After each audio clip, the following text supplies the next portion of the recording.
They walk where we rarely look, silent, patient, unnoticed. Shadows moving through alleyways, through empty streets, through corners of our lives. Through scorching sun and biting cold, through noise and neglect, they survive. Not for glory, not for reward, just to live, to exist, to endure.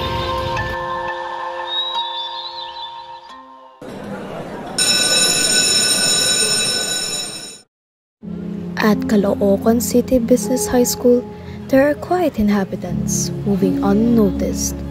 They are not students, yet they know every hallway and every shaded corner. However, some of these cats have become harder to find.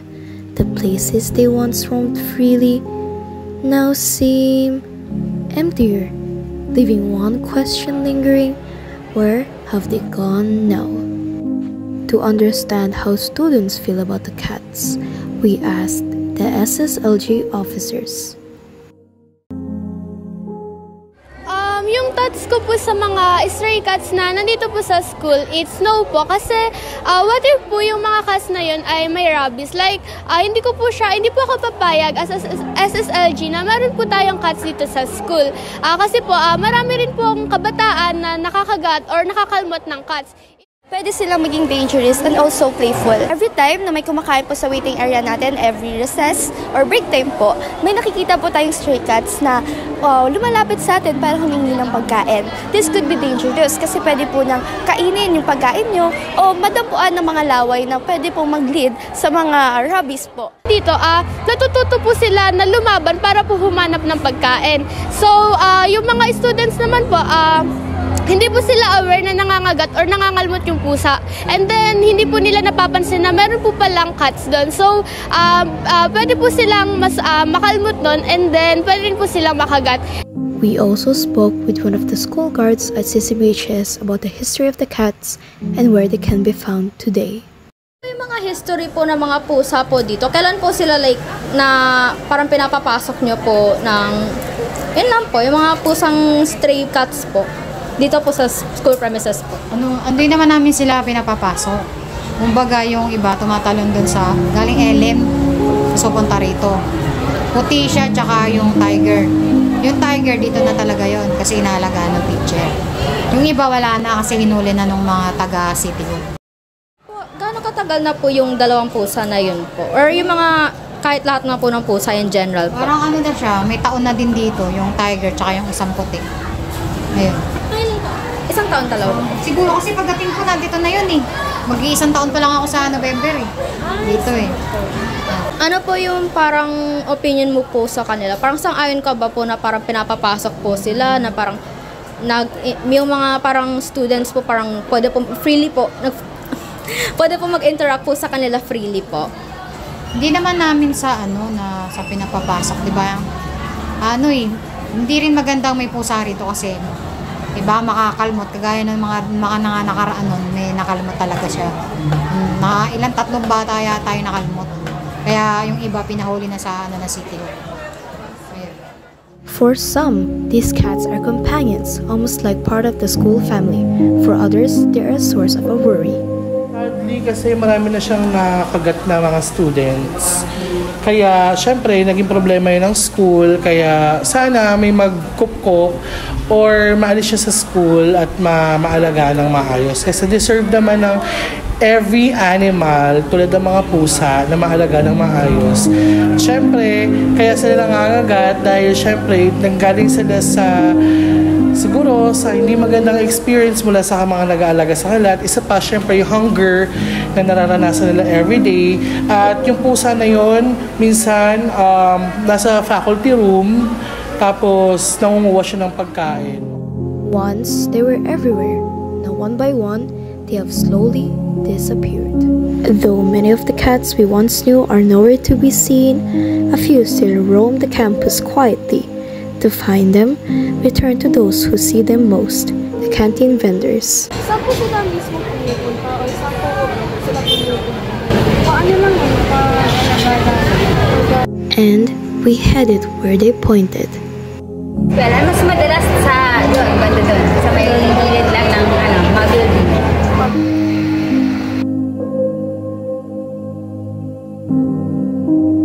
And there, among the steel beams and unfinished walls, we finally found one. A lone cat with a faint scar tracing its back like a memory that have never healed.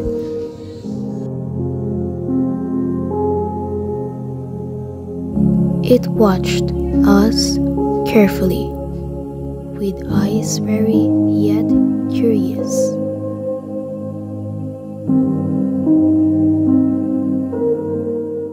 We then spoke to one of the construction workers nearby, asking, where do you usually see this cat? Does anyone feed or care for it? Saan niyo po madalas po nakikita yung mga pusa po dito po sa school po? Minsan dyan, minsan sa may kuwan. Diyan, meron mo mga pusa dyan eh. Pagala-gala, dalawa. May mga nag-aalaga po ba sa mga pusa po na nandito po sa school po? Meron. Foreman, GR. At the end of our search, we realized these cats are part of the school's daily rhythm. Some wander freely, some hide in corners, and some are quietly cared for by unseen hands. They may be small and often unnoticed, but they leave a mark on the life around them. But outside the school walls, there are others. Cats who don't just wander but belong to a home, watched over and loved. And that's where our next story begins. In school, many see them as a threat, creatures that scratch, hiss, and disturb. But here in the community, they are seen differently. Not as intruders, but as silent companions. Here we met Laura, a woman who has opened not just her home, but her heart to an indoor cat she calls Ming Ming. Anxious siya, be. Mahihayin talaga siya. Oo. Kasi ano siya eh, laking indoors siya eh. Ever since birth? Ay, so never niyo talaga siya pinapalabas? Hindi. Ngayon lang talaga. Ito yung longest time niya na nasa labas. Ever? Yes. Ah, okay. Kailan nagtatago siya? Tatago siya? Paano pag may kidlat, be?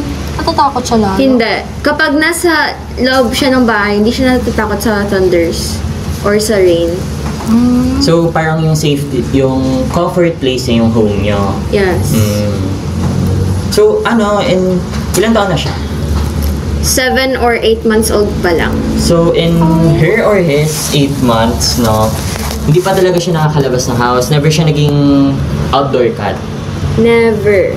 Oh. So, paano kung mag-play kayo? Sa loob lang talaga? Oo. Tapos, hindi siya masyadong naboboard since marami siyang kalaro. Ilan ba silang mga pusa? 6 po. Oh, lahat sila like same age?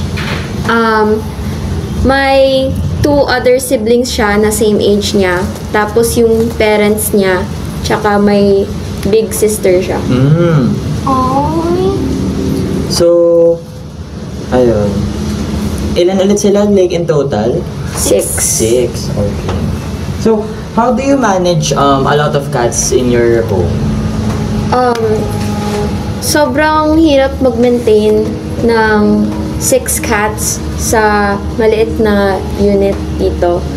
And, kailangan dapat malinis yung litter box nila. Yun talaga, yung litter box, para hindi bumaho yung bahay. Tapos, yung cat food nila, since marami sila, kailangan bumibili rin kami lagi ng cat food, which is like every 3 days, ganun. Every 3 days? Every 3 days. I will expenses nyo alongside the bills, alongside all the other utilities, kasama na talaga yung cat food, no? Yes. Pati litter, since 6 sila, diba? Ilan ba yung mga litter box nila, if you don't mind me asking? 2 yung litter box nila, and malaki rin talaga yung gastos namin sa litter kasi mahal yung isang bag ng litter eh. So, do you have any other struggles regarding, taking care of cats? Lalo na you are currently in senior high school, you're a student then. How do you balance it ba? Parang easy lang para sa akin kasi may mga kasama ko sa bahay. 3 kami magkasama sa bahay. And whenever na wala ako sa bahay, my parents take care of the cats. Laura's story is only one of many, but beyond these small acts of compassion lies a larger effort, an unseen network of people fighting for the same cause. In organizations like Cara Welfare Philippines, a non-government animal welfare organization founded in 2000 by animal lovers, compassion takes form. Volunteers raise awareness, promote accessible sterilization, veterinary care, rehabilitation, and rehoming of stray cats and dogs. Every life they touch reminds us that compassion can be a system, that hope can be built one rescued animal at a time.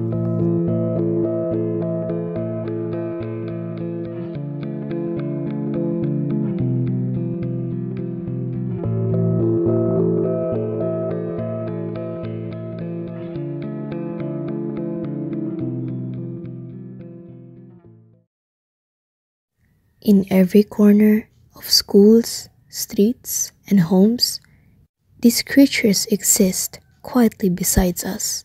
How we treat them reflects not only our compassion, but our humanity. So the next time you see a stray, don't turn away. Sometimes the smallest act of care can mean the world to a life that has always been unseen.